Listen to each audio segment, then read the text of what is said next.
Overseer Green, Willie Moore Jr. Bless you. This be real impromptu. He my friend, my brother, and a little different from the Willie Moore Jr. show. Just for the sake of, hey family, what's going on? It's Willie Moore Jr. here, and I'm so excited. All right, I gave that audience what they wanted. But man, listen.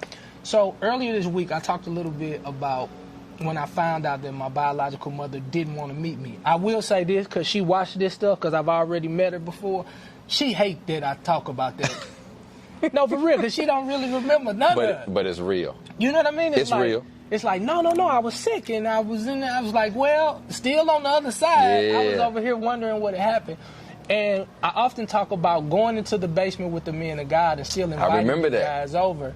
And, you know, it was hard for me. So I only see it through my lens.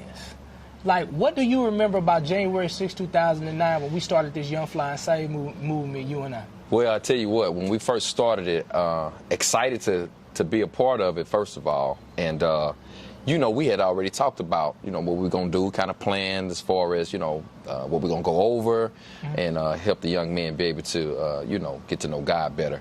But I remember, man, coming there and coming to the house, man, we got to the basement, and you wasn't your chipper self. Definitely not. You know, normally you full of energy, you know, I can really feel you, but I knew something was wrong with you, and man, you let us know, you know, pretty much that Mom didn't want to see you, and so I just remember feeling real sad and feeling real bad for you, but I thank God that we were able to, you know, the only thing we could do was pray. I didn't have any words for you. Right. I mean, and he had showed up private, too. Listen, he wanted to give you a word. Listen, I tell you, listen, God would give me things to say, but I had nothing to say.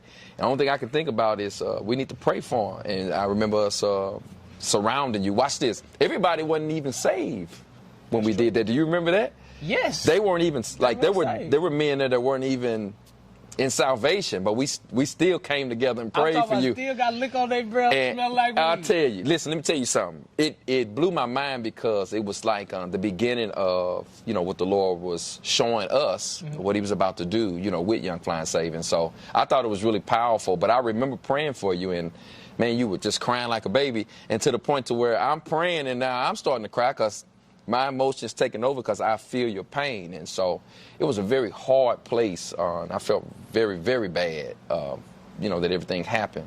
It was like one of the few times in my life where I felt like there's nothing I can say or do. It's kind of like a funeral. You know, somebody passed away, you really don't know what to say. So we just prayed for you, man, and, you know, you mustered it up. But what I love about it is, man, that second wind hit you.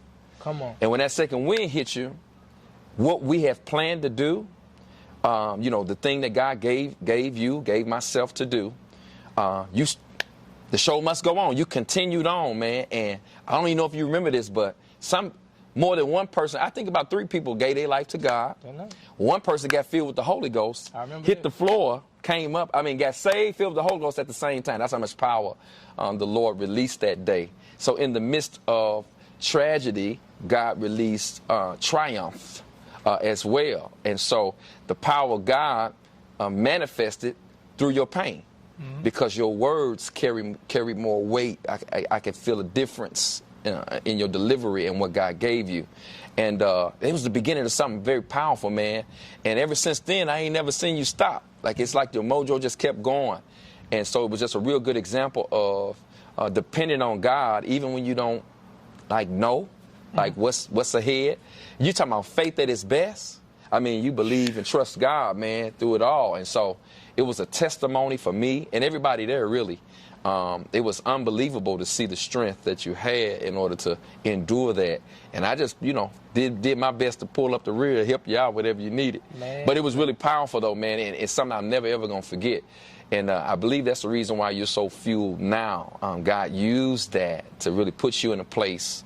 A lot of times God will use our pain to get us into a place where he can actually release and give us that intimacy that we're looking for. It was a turning point.